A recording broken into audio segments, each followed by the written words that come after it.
I bid you welcome.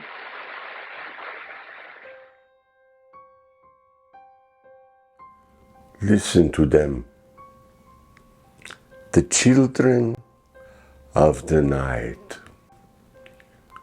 What music they make. Dracula? Oh, what's he done to you, dearie? Tell me. Welcome to the Geriatric Goth, the show that explores the primeval origins of the goth culture in classic pop culture. Today, we look at a 90-year-old movie, Universal Pictures' Dracula. Like its namesake, the movie Dracula never ages.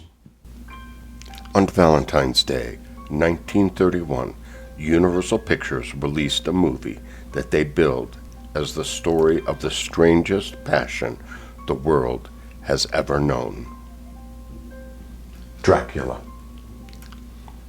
Dracula changed the game for Hollywood horror movies. Before this film, movie monsters in the United States were mass villains, charlatans pretending to be ghosts, or disfigured people. For the first time, the villain in an American movie was a supernatural monster in the real world, a world that was not prepared for what it faced. Universal worried that American audiences would laugh at the vampire in an American picture. They didn't think American audiences would take Dracula seriously. They could not have been more wrong.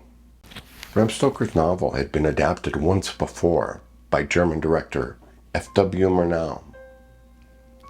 The name of that film was Nosferatu. Murnau and his partners failed to get permission from Bram Stoker's estate to make the film, and it ended up being lost for years. In a future episode, we'll explore Nosferatu. Dracula is criticized by some people as being too much like a stage play.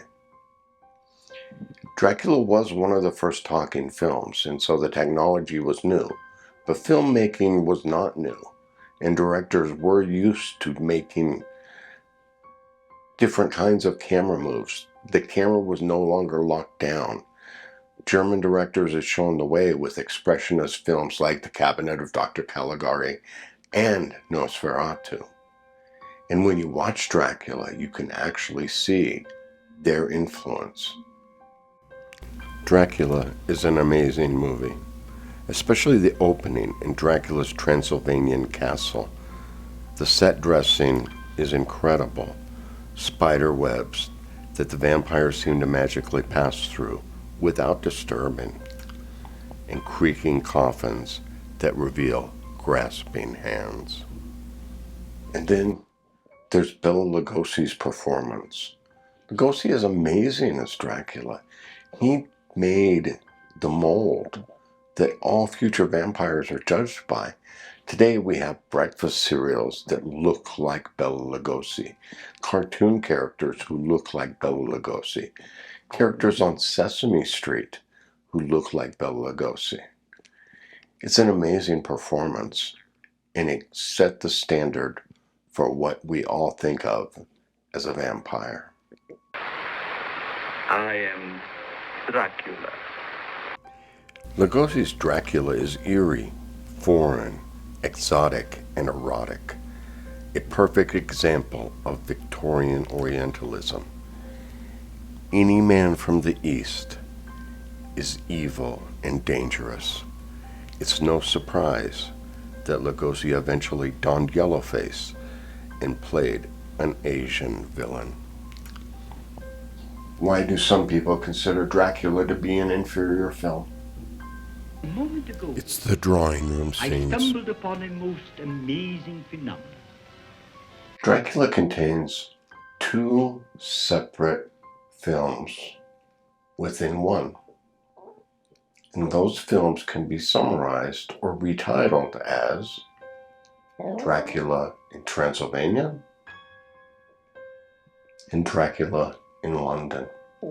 The ironic thing is that the real horror of Dracula happens in London, when the modern world is confronted by an ancient, exotic, erotic evil that it cannot comprehend, cannot control, and can barely fight. There are rumors that Todd Browning, who is nominally the director of Dracula, only directed the scenes that took place in England, and that the scenes that took place in Transylvania were directed by Karl Freund. Karl Freund is the man who went on to direct The Mummy, and he was the cinematographer on Dracula. So you can see his influence as a German expressionist throughout Dracula, although definitely much more in Transylvania. In the end, Dracula is a single, coherent whole. It stands out as a triumph of American cinema. Much of goth culture originated with Dracula, and thanks to this one movie, we still listen to the music of the children of the night. Thank you for watching this video. If you enjoyed it, I hope you'd consider hitting the like button and subscribing to our channel. In future episodes, we're going to look at other Universal horror films alongside classics from American International Pictures and even some modern horror films that deserve a second glance. Thank you. I'm the Geriatric Goth. Farewell.